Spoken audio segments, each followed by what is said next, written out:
Like, share और subscribe करें हमारे इस चैनल को और बेल आइकन को दबाना ना भूलें ताकि हमारी वीडियो आप तक सबसे पहले पहुंचे। Hello students, welcome to the YouTube channel of LBS college.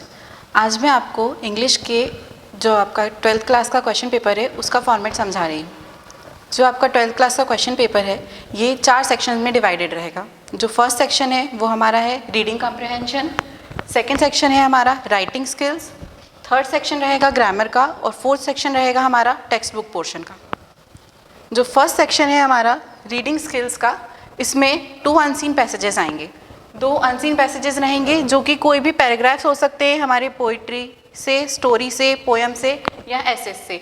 ये 800 to 900 वर्ड्स के रहेंगे और इसमें मल्टीपल चॉइस क्वेश्चंस वाले ही रहेंगे। 10 मार्क्स के रहेंगे ये क्वेश्चंस। हमें अलग अलग MCQs आएंगे जिनमें 4 ऑब्जेक्टिव आंसर्स रहेंगे हमारे पास। ये पैराग्राफ को सॉल्व करने के लिए हमें सबसे पहले उसको थोरोली पढ़ना रहेगा। अगर जब भी आप अनसीन पैसेजेस सॉल्व करते हैं सबसे पहले उस पैसेज को पूरा पढ़ें, उसे सेकेंड टाइम फिर से पढ़ें, रीरीड करें। हर पैराग्राफ को हमेशा रीरीड करें ताकि आपको वो ध्यान रहे।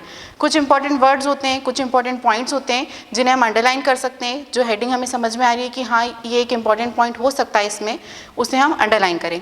फिर जब उनके क्वेश्चन आंसर्स होते हैं तो हम पहले जिस ऑर्डर में क्वेश्चंस दिए हुए हैं उन्हीं ऑर्डर में क्वेश्चंस को पढ़ें और फिर उन्हें सॉल्व करने की कोशिश करें। जो क्वेश्चंस हैं वो जितने मार्क के हैं, जैसे 1 मार्क क्वेश्चंस हैं तो आप उन्हें सिर्फ 1 मार्क में ही सॉल्व करेंगे तो वो बेटर रहेगा।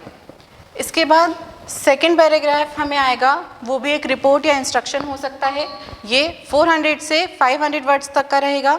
इसमें आपको सिर्फ नोट मेकिंग करनी है और समरी लिखनी है।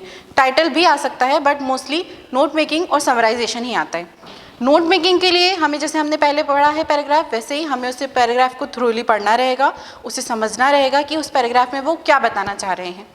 नोट मेकिंग का एक सिस्टम होता है, नोट मेकिंग का एक फॉर्मेट होता है। फॉर्मेट में सबसे पहले हम हेडिंग चूज़ करते हैं, उस हेडिंग को हम लिखते हैं, उसके अंदर फिर उसके सब हेडिंग्स आती हैं और इस तरीके से उसका जो पूरा है फॉर्मेट होता है। और जो वो पूरा नोटिस के पॉइंट्स होते हैं नोट मेकिंग के, वो सारे के सारे एक बॉक्स में हम इनक्लोज कर सकते हैं।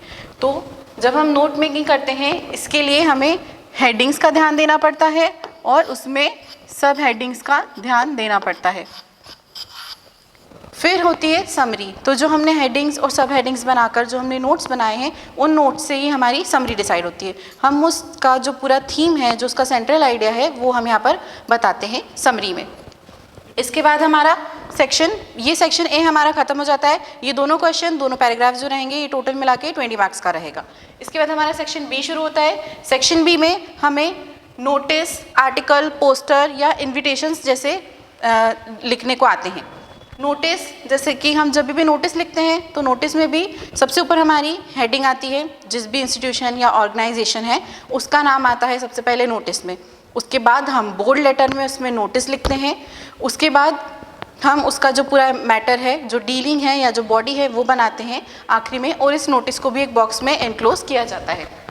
ऐसे ही आर्टिकल और पोस्टर के लिए भी आपको उसे एक बॉक्स में इनक्लोज करना पड़ेगा। उसका जो टाइटल है वो एक ऐसे हैंडराइटिंग में लिखे, इस तरीके से लिखें कि वो कैची हो, अटेंशन सीकर हो, ताकि उस पर ध्यान दिया जा सके कि हाँ ये इसका हेडिंग है।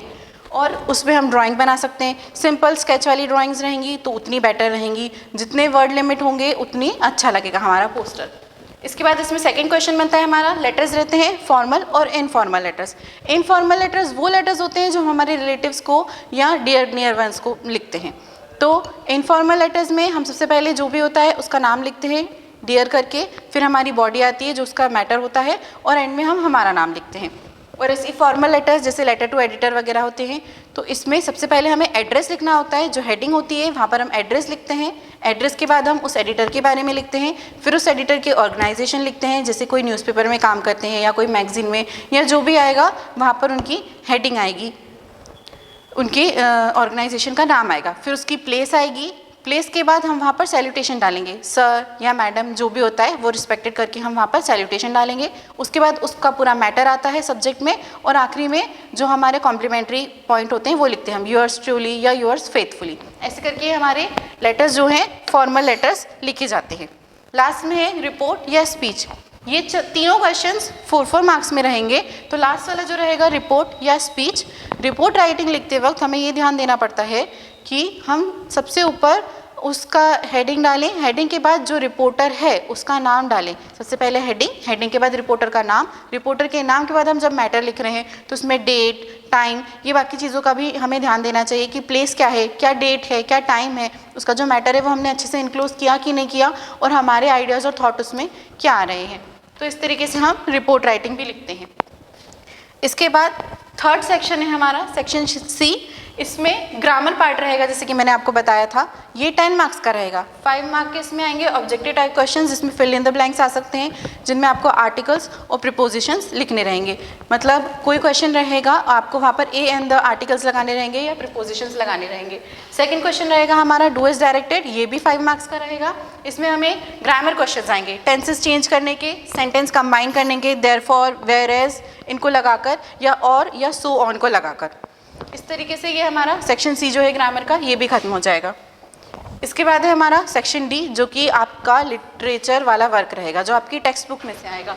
सेक्शन डी में हमें पैसेज आएंगे। पहले तो सबसे पहले एक पैसेज आएगा जिसमें एमसीक्यू क्वेश्चंस आएंगे, मतलब ऑब्जेक्टिव वाले क्वेश्चंस ही आएंगे। ये 5 मार्क्स का होगा और इसमें आपको सिर्फ टिक लगाने हैं, जो टिक द करेक्ट आंसर्स होते हैं वो आएंगे। इसके बाद पैसेज सेकेंड आएंगे, वो पोइट्री और प्रोज में से रहेगा। एक प्रोज वाला पैसेज रहेगा और एक पोइट्री वाला पैसेज रहेगा। इसमें भी आपको ऑब्जेक्टिव टाइप क्वेश्चंस ही आएंगे। फिर आपके शॉर्ट आंसर क्वेश्चंस हो जाएंगे और लॉन्ग आंसर्स क्वेश्चन हो जाएंगे। इस तरीके से ये जो है आपका पेपर का फॉर्मेट है। हमें 4 सेक्शंस रहेंगे और ये चारों सेक्शंस टोटल मिलाकर 80 मार्क्स का आपका पूरा पेपर आएगा। Thank you.